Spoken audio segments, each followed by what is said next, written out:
এটা খুবই ইম্পর্টেন্ট একটা সার্কিট। তো এই সার্কিটটা অ্যানালাইসিস করার ক্ষেত্রে এখানে একটা ইনপুট যে ওয়েভ ফর্মটা দেওয়া আছে সেটা একটা ট্রায়াঙ্গুলার ওয়েভ ফর্ম। এখন এখানে যে সার্কিটটা দেওয়া আছে এই ক্ষেত্রে প্রথমে যখন আমাদের পজিটিভ হাফ সাইকেলটা থাকবে, পজিটিভ হাফ সাইকেল, তো পজিটিভ হাফ সাইকেলের ক্ষেত্রে প্রথম যখন এই পার্টটা এখান থেকে আমরা একটা ব্যাটারি চিন্তা করতে পারি, যেটা পজিটিভ প্রান্তটা যুক্ত আছে এই জায়গায় আর নেগেটিভ প্রান্তটা যুক্ত আছে এই পাশে। তো এখন প্রথমে যখন ইনপুট ভোল্টেজের ক্ষেত্রে এখানে ভোল্টেজটা হচ্ছে জিরো, প্রথমে এটা যেহেতু এটা যেহেতু ভ্যারি করবে এসি ভোল্টেজ, তো প্রথমে এখানে যখন জিরো থাকবে ইন দ্যাট কেস এইটা ডমিনেট করবে। তো সেই ক্ষেত্রে এটা ফরওয়ার্ড বায়াসে থাকবে, এটা আমাদের আইডিয়াল ডায়েট যা রেজিস্ট্যান্স জিরো, এটা থাকবে ফরওয়ার্ড বায়াসে। এটা ফরওয়ার্ড বায়াসে থাকার জন্য এই দিয়ে একটা কারেন্ট ফ্লো করবে। তো সেই ক্ষেত্রে আমাদের যে আউটপুট ভোল্টেজটা মেজার করতে হবে সেটা হচ্ছে এই পয়েন্ট আর এই পয়েন্টের ভোল্টেজ ডিফারেন্সটা। তো সেই ক্ষেত্রে দেখা যায় আমি এটাকে জিরো ধরতে পারি আর এই প্লেটের পটেনশিয়ালটাকে ধরতে পারি 4 ভোল্ট। তো সেই ক্ষেত্রে এটা এই পয়েন্টের পটেনশিয়ালটা হচ্ছে জিরো। এখানে যেহেতু ফরওয়ার্ড বাসে থাকবে তো সেক্ষেত্রে এটা হয়ে যাবে শর্ট সার্কিট। শর্ট সার্কিট যদি হয়ে থাকে এই যে পয়েন্টের যে পটেনশিয়াল এই পয়েন্টের একই পটেনশিয়াল হবে, তখন সেই ক্ষেত্রে এই পয়েন্টের পটেনশিয়াল হবে 4 ভোল্ট। তো 4 volt minus 0 volt that is 4 volt. যতক্ষণ পর্যন্ত এই প্রান্তের পটেনশিয়ালটা 0 থেকে 4 পর্যন্ত থাকবে ততক্ষণ এই পয়েন্টের পটেনশিয়াল থাকবে 4 ভোল্ট আর এটা থাকবে 0 ভোল্ট। দেন ততক্ষণ পর্যন্ত এখানে আমরা পটেনশিয়াল ড্রপ পাবো 4 ভোল্ট। তো একটা নির্দিষ্ট সময় ধরে নিলাম ততক্ষণ সময় পর্যন্ত এটা 0 থেকে 4 পর্যন্ত হয়, সেই সময় পর্যন্ত এটা 4 ভোল্টে থাকবে। তো ধরে নিলাম নির্দিষ্ট একটা সময় যে ততক্ষণ পর্যন্ত এটা 4 ভোল্ট থাকবে, এইটুকু সময় এটা 4 ভোল্ট থাকলো, এটা হচ্ছে 4 ভোল্ট, আউটপুট ভোল্টেজটা হচ্ছে 4 ভোল্ট। এরপরে যখন এটা 4-এর থেকে বেশি হওয়া শুরু করবে, এই ভোল্টেজটা 4-এর থেকে বেশি হওয়া শুরু হবে, তখন এই পাশে পটেনশিয়াল বেশি এই পাশে পটেনশিয়াল কম হওয়ার জন্য এটা রিভার্স বায়াসে চলে যাবে। এই ডায়েটটা যখন রিভার্স বায়াসে যাবে তখন এটা হয়ে যাবে একটা ওপেন সার্কিট।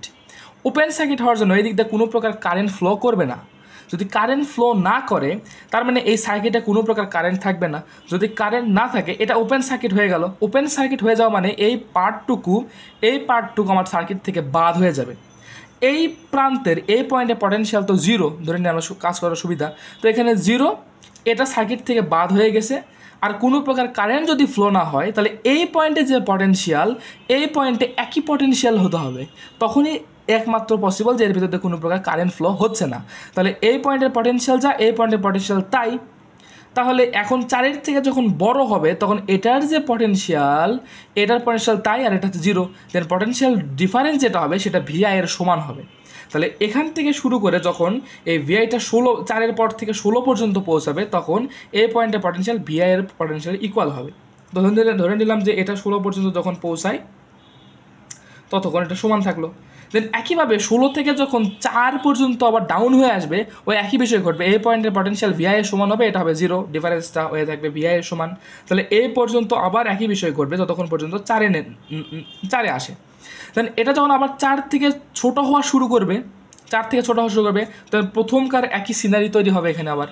তাহলে যখন 4-এর থেকে ছোটো হচ্ছে এটা ফরওয়ার্ড বায়াসে থাকবে, দেন এই পয়েন্টের পটেনশিয়াল সেম হবে, that means 4 volt minus 0 volt that is আবার 4 ভোল্ট। এই পর্যন্ত আবার 4 ভোল্ট আমরা পাবো।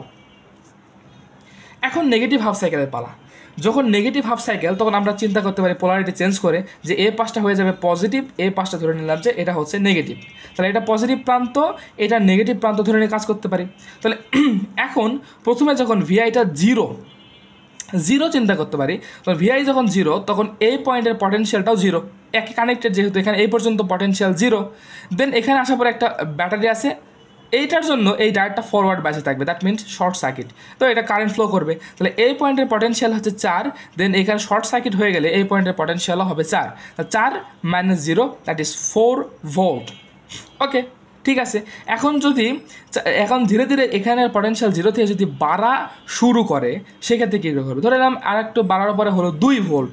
যদি 2 ভোল্ট হয় দেন এখান থেকে এই পয়েন্টের পটেনশিয়াল হবে 2 ভোল্ট। দেন এই পর্যন্ত 2 ভোল্ট থাকবে। ব্যাটারির এখানে আসার পরে 2 + 4 6 ভোল্ট, তো এটা হয়ে থাকবে শর্ট সার্কিট। দেন এখান থেকে 6 ভোল্ট এই পর্যন্ত 6 ভোল্ট, এটা হয়ে যাবে 6 ভোল্ট, এটা হলো 2 ভোল্ট, ডিফারেন্সটা হচ্ছে কত আবার 4 ভোল্ট। তাহলে এটা যতই আমি বাড়াই না কেন এই 2 পয়েন্টের পটেনশিয়াল অলওয়েজ 4 ভোল্ট। তাহলে এখন এখান থেকে শুরু করে এই পর্যন্ত 4 ভোল্ট থাকবে, কারণ এই নেগেটিভ পোলারিটির সময় এটা যাই হোক না কেন, এখানে যাই 0 থেকে শুরু করে যাই হোক না কেন, 100 আবার 100 থেকে আবার 0 হোক না কেন, সব সময় এই 2 প্রান্তের পটেনশিয়াল ড্রপটা হচ্ছে 4 ভোল্ট। তাহলে এই পর্যন্ত 4 ভোল্ট থেকে যাবে।